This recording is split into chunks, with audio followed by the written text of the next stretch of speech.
చదువుతాను వినండి. సకల జనులకు బాగా పిల్లని గ్రోవి పెద్ద వీణ వీణె సింఫోనియా విపంచిక సకల విధములకు వాయిద్యములు వినుపడగా ఆ జనులను దేశస్థులను ఆయా భాషను మాట్లాడేవారును సాగిలిపడి రాజుకి నెబుకద్నెజరు నిలువబెట్టించిన బంగారు ప్రతిమకు నమస్కారం చేసిరి. అంటే రాజు ఒక శాసనం చేశాడు. ఆ శాసనానికి ఏమయ్యారు జనులు? లోబడ్డారా? అభినయం చూపారా? లోబడ్డారు. లోబడి ఏం చేశారు? ఎప్పుడైతే వీణ సింఫోనియా విపంచిక ఇలాంటివి ఉంటాయి కదా, పెద్ద వీణ ఇవన్నీ కూడా వాయిద్యాలు వాయించినప్పుడు ఆ జనులు ఆయా దేశస్తులు ప్రజలు మొత్తం ఏం చేశారు? సాగిలిపడి నెబుకద్నెజరు నిలువ పెట్టించిన బంగారు ప్రతిమకి ఏం చేశారు? నమస్కారం చేశారు. రాజు ఒక ఆజ్ఞను జారీ చేశాడు. ఆ ఆజ్ఞ అది మంచిదా చెడ్డదా చెప్పాలి. నాకు అర్థం డౌట్ వస్తుంది, చెడ్డదనాలా మంచిదనాలా అని. ఒక బంగారు ప్రతిమని నిలబెట్టారు.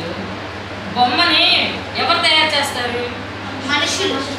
మనుషులు తయారు చేసిన బొమ్మలో ఏమైనా శక్తి ఉంటుందా? సామర్థ్యం ఉంటుందా? మరి దానికి ఏమీ లేదు. సాగిలిపడి సాష్టాంగ నమస్కారం చేయమంటే ఈ జనులందరూ ఆయా భాషలు మాట్లాడేవారు దేనికి భయపడ్డారు? వాళ్ళు ప్రాణానికి భయపడ్డారు.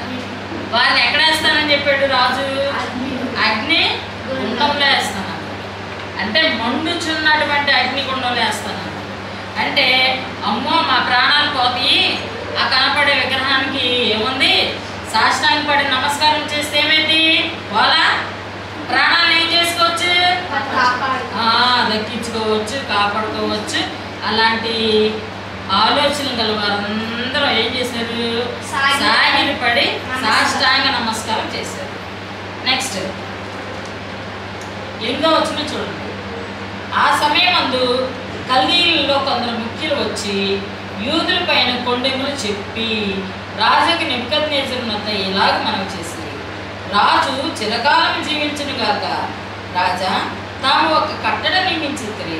ఏదనగా బాకాను పిల్లని గ్రోవిని పెద్ద వీణను వీణెను విపంచికను సింఫోనియాను సకల విధములకు వాయిద్యములను విను ప్రతివాడు సాగిలిపడి ఆ బంగారు ప్రతిమకు నమస్కారం చేయవలను. సాగిలిపడి నమస్కరింపబడిన వాడెవడో వాడు మండుచున్న అగ్నిగుండంలో వేయబడును. రాజా తాము షడ్రకు మేషకు అబేద్నెగో అను ముగ్గురు యూదులను బబులోను దేశంలోని రాజకార్యములు విచారించుటకు నియమించింది. ఆ మనుషులు తమ ఆజ్ఞలను లక్ష్య పెట్టలేదు, తమ దేవతలను పూజించుట లేదు, తమను నిలువ పెట్టించిన బంగారు ప్రతిమకు నమస్కరించుటే లేదన్నది. ఎక్కడైనా సరే చూడాలి, ఎక్కడైనా సరే కొండెములు చెప్పేవాడు ఉంటారా ఉంటారా? చెప్పాలి నాకు. అసలు కొండెములు అంటే ఏంటి చెప్పాలి. చాడీలే కొండెములు అంటే. చూడండి, క్లాస్లో టీచర్ గారు చెప్తారు ఏమని?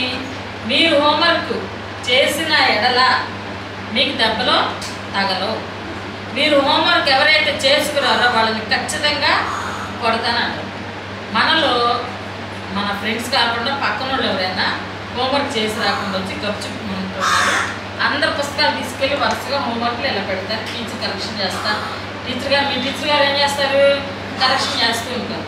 అప్పుడు దెబ్బలో తినాల్సిన వాళ్ళు తప్పించుకున్నప్పుడు మిగతా పిల్లలు ఏం చేస్తారు? వెళ్ళి ఏం చెప్తారు? టీచర్ గారండి పలానా అబ్బాయో పలానా అమ్మాయో హోంవర్క్ చేసినా లేదండి అంటారా అనరా? ఎవరో హోంవర్క్ చేయలేదా నిలబడండిరా అని అంటారా అనరా? వాళ్ళు వచ్చి 2 దెబ్బలు వేసారు టీచర్ గారు. అప్పుడు వెళ్ళి కళ్ళు ఎలా ఉంటాయి? చల్లబడతాయి. చూసారా? అలాంటి మనస్తత్వం గల జీవితంలో ఉన్నాం. చూడండి, అది మంచిదా చెడ్డదా? టీచర్ గారే విచారిస్తారు, మనకు సంబంధం లేదు.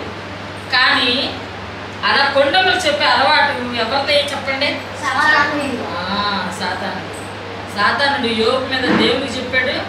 అట్లాగే మనుషుల గురించి దేవుడికి, దేవుడి గురించి మనుషులకి చాటి చెప్పాడా లేదా యోబు? అంటే సాతానుడు కొండములు చెప్తాడు. మనలో ఎవరైనా కొండములు చెబితే మనం ఎవరి పిల్లలం? చెప్పాలా గట్టిగా? మీ నోరు వెగిలించబడకుండా ఇక్కడ నొక్కేస్తా ఉంటది, కానీ కొండములు చెప్పే స్వభావం ఎవరిదే? అది విషయం. కాబట్టి యూదులలో ముఖ్యులైనటువంటి ముగ్గురు ఉన్నారు, రాజకార్యాలు చేసేవాళ్ళు. షడ్రకు, మేషాకు, అబేద్నెగో. ఈ ముగ్గురు ఆ రాజు నిలబెట్టించినటువంటి బంగారు ప్రతిమకు వాళ్ళు నమస్కరించారా? నమస్కరించలేదా? నమస్కరించలేదు. కాబట్టి రాజు దగ్గరికి వచ్చి, రాజా చిరకాలం జీవించును గాక అంటే, చిరకాలం జీవించనంటే ఏంటి? ఎల్లప్పుడు ఇక మరణమే నీకు లేదు, నువ్వు చిరకాలం జీవించను గాక. మనుషులు అంటే అయిపోద్దా? ఆయుష్ ఎవరిస్తారు? దేవుడు. కాబట్టి రాజుని మెచ్చుకోగానే ఆయన రెక్కలేమని, నేను రాజుని చిరకాలం జీవించను గాక అంటున్నారని చెప్పి ఆయనకి ఎక్కడో అసలు మామూలుగా వెళ్ళాడంట. ఇక్కడ ఉండాల్సిన ఆయన ఎక్కడికి వెళ్ళాడు? అంత ఎత్తుకు వెళ్ళిపోయాడు. వెళ్ళిపోయి ఇలాగ కల్దీల్లో కొంతమంది ఉన్నారు, ఇదిగో మీరు నిలబెడితే వా ప్రతిమకి నమస్కరించలేదు అనేసరికి రాజు ఏం చేశాడు? అత్యాగ్రహం నింది వాళ్ళు పిలిపించండి అన్నాడు. చూడండి మిగతాది 13వ వచనం. అందుకు నెబుకద్నెజరు అత్యాగ్రహమును రౌద్రమును గలవాడై షడ్రాకును మేషాకును అబేద్నెగో పట్టుకొని రండని ఆజ్ఞయిగా వారు ఆ మనుషులను పట్టుకొని రాజసన్నిధికి తీసుకొని వచ్చారు.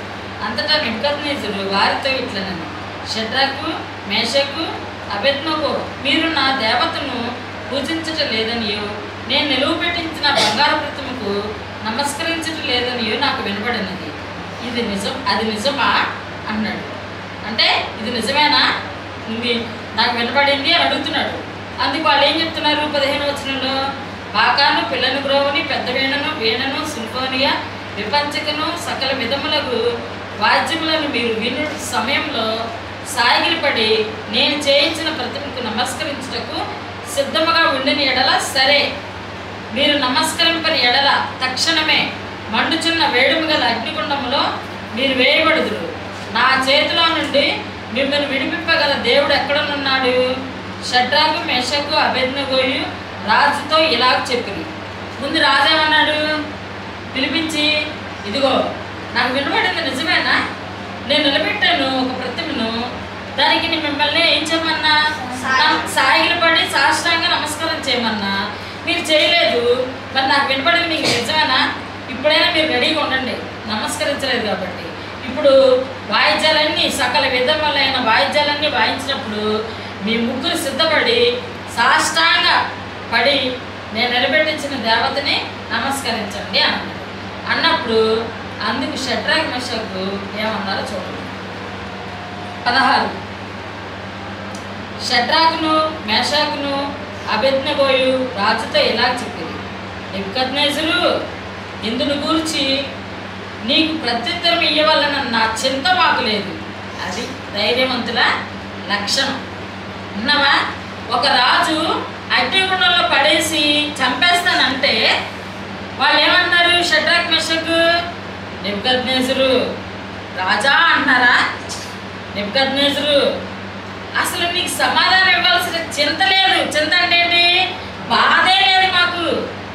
అంటే ఏంటి? నువ్వేమన్నా చేసుకున్నా ధీమా మాటలు అనమాట. ఎవరిని బట్టి వస్తున్నాయో చూడండి ఆ మాటలు. చింత మాకు లేదు, మేము సేవించుచున్న దేవుడు మండుచున్న వేడిమి గల ఈ అగ్నిగుండంలో నుండి మమ్మల్ని తప్పించి రక్షించుటకు సమర్థుడు. దేవుడు ఎలాంటి వాడంట? ఆ మండుచున్న అగ్నిగుండంలో తప్పించి విడిపించగల సమర్థుడు అంట ఆయన. అయితే మరియు నీ వశమున పడకుండా ఆయన మమ్మను రక్షించును. 18వ వచనం. ఒకవేళ ఆయన రక్షింపకపోయినను రాజా, నీ దేవతలను మేము పూజింపమనియు నీవు నిలబెట్టించిన బంగారు ప్రతిమకు నమస్కరింపమనియు తెలుసుకొనుము. అందుకు నెబుకద్నెజరు అత్యాగ్రహం నిందినందున షడ్రాకు, మేషాకు, అబేద్నెగోయను వారి విషయంలో ఆయన ముఖము వికారమైన గనుక గుండము ఎప్పటికన్నా 7 అంతలు వేడిమిగా చేయమని ఆజ్ఞ ఇచ్చింది. మరియు తన సైన్యంలో నుండి బలిష్ఠుల్లో కొందరిని పిలిపించి షడ్రాకును, మేషాకును, అబేద్నెగోను బంధించి వేడిమి గల మండుచున్న ఆ గుండముల వేడిన ఆజ్ఞగా వారి వారి అంగీలను, నిలువుటంగీలను, పై వస్త్రములను, తక్కిన వస్త్రములను తీయకే ఉన్న పాటన ముగ్గురిని వేడుము గల మండుచున్న అగ్నిగుండమును పడవేసిరి.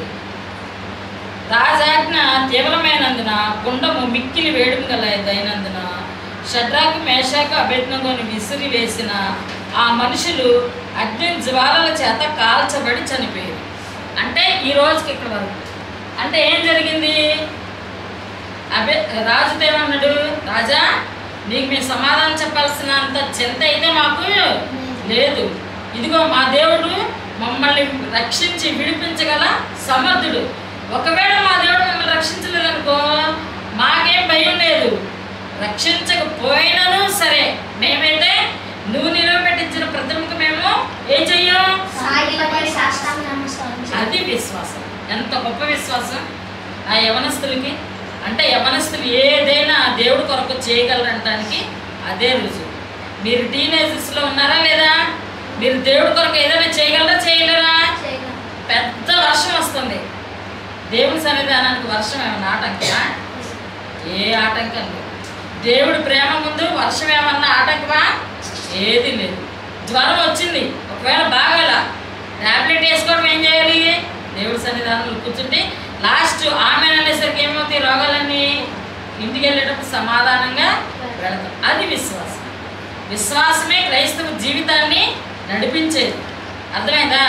నువ్వు మమ్మల్ని రక్షించపోయినా మా దేవుడు మమ్మల్ని రక్షిస్తాడు, నీకు భయపడాల్సిన అవసరం లేదన్నారు.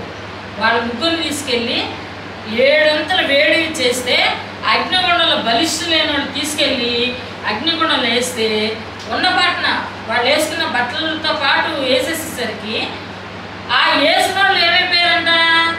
కాలి బూడిదైపోయారు. కానీ షడ్రాకు, మేషాకు, అబేద్నెగో వాళ్ళు అలా ఆ అగ్నిగుండంలో ఇలా తిరుగుతున్నారు. వాళ్ళతో పాటు ఇంకొక మనుషులు ఉంటారు.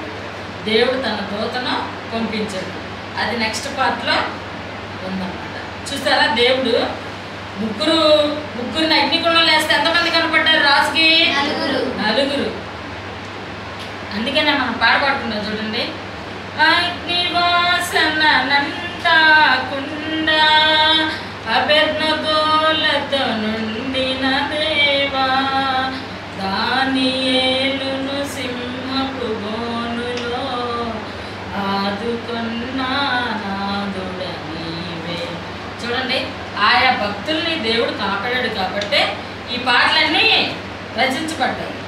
ఇందు మూలంగా మనం తెలుసుకోవాల్సింది ఏంటి? ఈ కథ ద్వారా విశ్వాసం సడలకూడదు.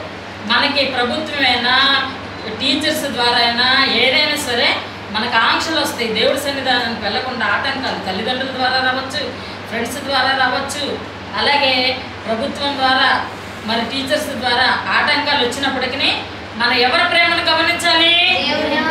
ఆయన ప్రేమను గమనించి అన్ని ఆటంకాలు వదిలిపెట్టి ఎవరి దగ్గరికి రావాలి?